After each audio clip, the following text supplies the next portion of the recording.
Welcome back to Nosco Unpacked, the channel all about flexible packaging. I'm Rob. In today's episode of How It's Made, we'll explore a few of the quality controls in the flexible packaging process.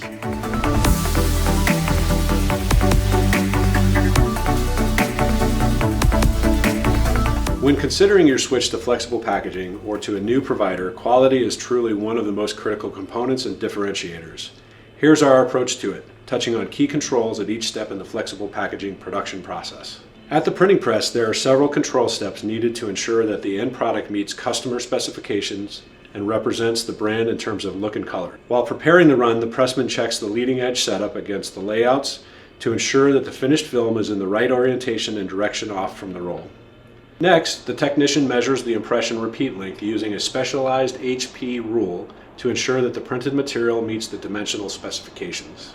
Finally, and of most importance to the brand owner, the quality technician uses the X-Rite densitometer, a fancy color tool, to measure color production at the start and finish of each printed roll and ensure that they are within 4 delta E of the control, which means consistent color within the brand standards. At least 3 quality tests are run at the lamination step. The laminator operator first double checks the roll direction setup to again ensure the final product will be ready to run on the conversion line.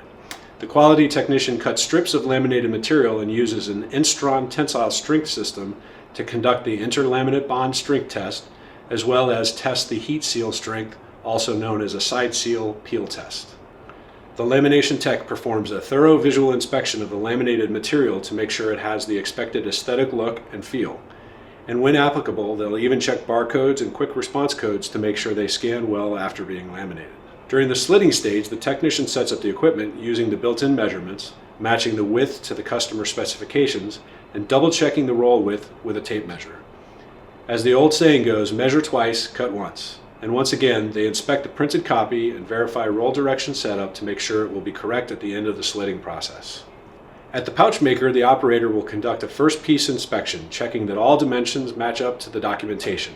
Things like overall dimensions, seal dimensions, resealable closure placement and functionality, gusset dimensions and quality, as well as for tear notches, hanger holes, gussets, hole punches, skirt seals, and other optional features. And finally, the fun stuff. We get to blow things up. Watch how the quality tech sets up the newly created pouch in the water tank, inflates it to check for leaks and bubbles, and measures pressure to the point that it pops.